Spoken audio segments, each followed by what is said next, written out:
Hello and welcome to VNA News Bulletin. Coming up next, we have your top stories. National Assembly deliberates socio-economic development performances in 2015. Bắc Ninh City signed cooperation deal with Shep City of the Czech Republic. Garment sector forecast to further grow in the year-end months.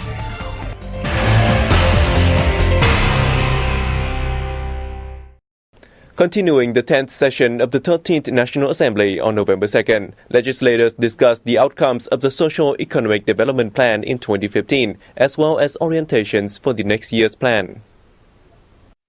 A majority of National Assembly deputies held the outcomes of the Socio-Economic Development Plan in 2015.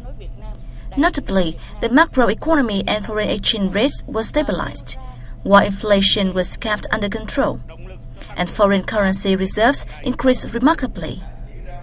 The country's GDP recorded the fastest growth in the last 5 years. However, the deputies also pointed out limitations and challenges facing the economy, including low productivity and weak competitiveness of the economy. The country has seen high budget overspending, growing trade deficit, rocketing public debt and bad debt. Meanwhile, the incomplete institutions of the market-oriented economy, high rate of unemployment and poor skills of the workforce are also pressing issues. The deputies put forth a wide range of solutions to develop human resources, increase development investment for businesses, especially small and medium-sized enterprises, in parallel with upgrading infrastructure system and ensuring living conditions for relocated residents.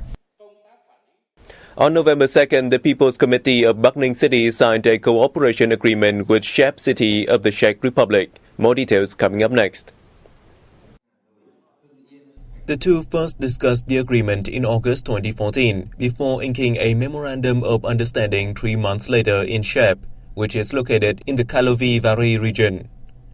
Under their newly formed twinning relations, they will support joint activities between their residents in culture, art, education, and sports, among others. Information exchanges and promotion publications will be a highlight, helping them understand each other's history and current development. They agreed to prioritize delegation exchanges to build future collaborative programs with focuses on trade, services, construction, environment, education, and culture. The partnership between the private and public sectors in infrastructure development was the main topic of a seminar held in Ho Chi Minh City on November 2nd. Let's find out more. The seminar was organized by the British Consulate General in Ho Chi Minh City and Infrastructure UK under the British Treasury. At the event, British representatives shared experience in working out plans and implementing infrastructure development projects with a view to drawing the broader engagement of the private sector.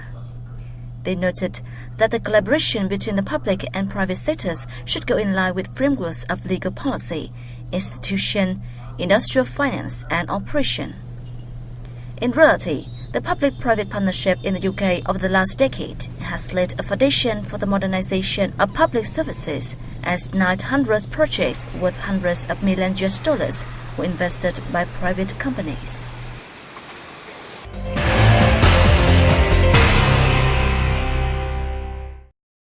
The same day, domestic and foreign experts gathered at a workshop in Ho Chi Minh City to share research results and experience in developing rubber plantation and rubber products. Reports presented at the event focuses on measures and technological advances to reduce costs and increase benefits and sustainability for the rubber industry. According to the experts, the continuous reduction of rubber prices in recent years has caused difficulties for the industry, not only in Vietnam but also in the region and the world. The main reason is the strong decline in demand of major importers. Vietnam currently has nearly 978,000 hectares of rubber trees, ranking third in the world in terms of output and second in productivity. Experts at the workshop suggested Vietnam further improve rubber quality to increase prices and benefits. It should also explore new markets such as Turkey, Japan, and the Republic of Korea, in order to mitigate the negative impacts of the world's rubber prices on domestic plantation and processing. The U.S. Department of Agriculture has released a synopsis on the Trans-Pacific Partnership Agreement on Agriculture, providing a list of American products that will receive tax reduction or exemption when entering the Vietnamese market. More in the following. According to the document, Vietnam will remove import tariffs on 90% of U.S. agricultural products within the next 5 years or sooner. Within the next 5 to 10 years after the TPP takes effect, the import tariff on pork and products made of pork imported into Vietnam will be eliminated from the current rate of 30%. At present, the U.S. exports some $2.2 million worth of pork products. Other products such as frozen meats and fresh meats will enjoy a zero tariff in the next 8 to 10 years. Milk products will also be relieved of the current 20% tax rate over the next 5 years, while cheese, formula milk, and liquid milk will become tax-free immediately. The Prime Minister has approved an action plan to realize the automotive industry development as part of the Vietnam industrialization strategy. More details coming up next. The strategy was laid down in the Vietnam-Japan Cooperation Framework through 2020 and a vision towards 2030. The plan is set to maintain domestic manufacturing and assembling of automobiles and spare parts, increase healthy auto demand with regards to infrastructure development and environmental impacts. The plan aims to develop supporting industries, cut down costs of production and logistics, and take part in regional and global production networks by 2020.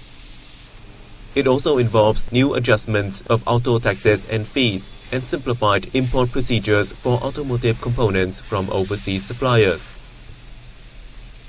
Import taxes will be cut on spare parts that are unable to be manufactured locally. Auto and automobile components will be added to the list of key mechanical products encouraged for development, while businesses in automotive supporting industries can access soft loans from the state fund for development of small and medium-sized enterprises. The action plan also looks to develop special industrial clusters for the auto industry. According to the Vietnam Automobile Manufacturers Association, automobile sales in September amounted to 21,366, up 32% from the same period last year. The figure marked the 30th consecutive upward trending month for the market, which is forecasted to continue to rise in the last quarter of this year thanks to a number of incentives and automobile exhibition events. By the end of September, total automobile sales had reached 163,443 units, up 53% from the same period last year. The People's Committee of Phu Quoc District in Kiên Giang Province has announced that an air route from the southern resort island to China's Guangzhou city will begin in 2016. The Phu Quoc International Airport and the Chinese airline agreed at a recent meeting to launch the air route connecting Phu Quoc and Guangzhou City in China's southern Guangdong Province in January 2016, with 3 flights each week. The new service is hoped to bring more tourists to the island, which is known for its beautiful beaches. The island district and the Phu Quoc International Airport are completing necessary legal procedures and making preparations for the opening of the new route. In the past 10 months, Phu Quoc welcomed 750,000 local and international tourists, up 44% against the same period last year. In the remaining 2 months, up to 85 to 90% of rooms in hotels and resorts have been booked, and tourist arrivals are expected to reach 850,000 at the end of 2015, surpassing its year target.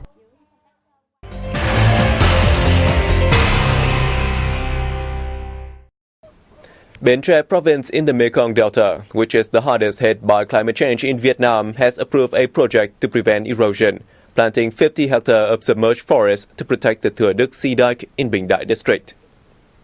Transport infrastructure and irrigation works will be built next year. The project, funded with the province's state budget and Vietnam's support program to respond to climate change, cost about $1.9 million. Seawater intrusion, sea sand intrusion, and erosion damaged about 42 hectares of forest in Bình Đại district in the 2011 to 2014 period, according to local officials. Seawater intrusion had eroded 1.3 hectares of forest planted outside the sea dike in Thừa Đức commune from 2009 to 2013. My mother had leased 10 submerged forests in Thừa Đức Thừa Tiên hamlet to breed shrimp and crabs. However, every year, seawater intrusion have eroded about 1 hectare of forest a year. The leased land now covers about 3 hectares. Bình Đại district has more than 1,080 hectares of forest, including production and protection forests.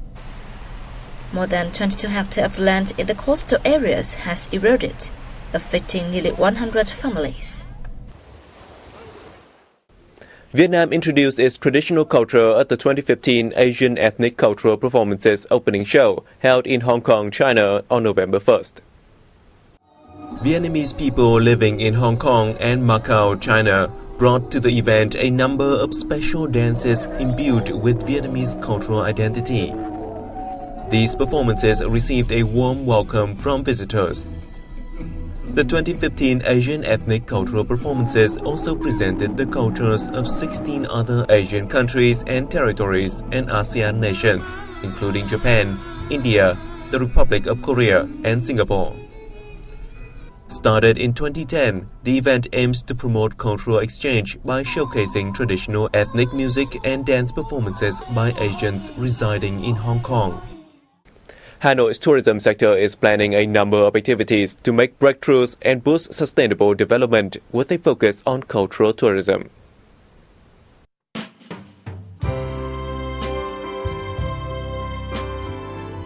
With thousands of years of history, Hanoi has a unique culture with various historical relic sites, festivals, and trade villages, which are helping the city become more attractive to both domestic and foreign tourists.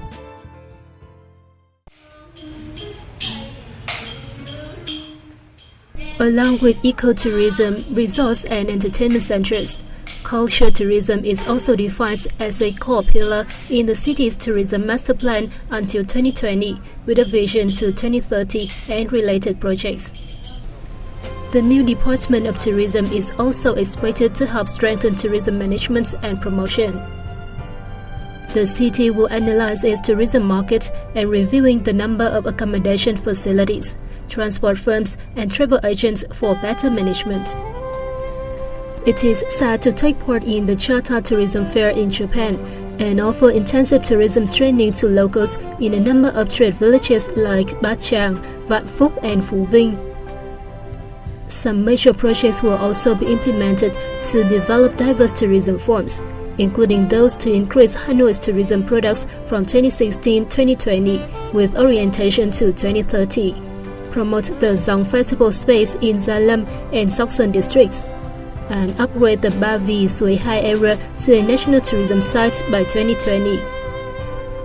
In the first half of this year, the capital welcomed over 9.98 million visitors, a 3.38% rise year-on-year, including 1.53 million foreign arrivals, up 5% over the same period last year. And that was the end of our news bulletin. Thank you for your attention. For more information, please log on to our website at www.vietnamplus.vn. We'll see you soon.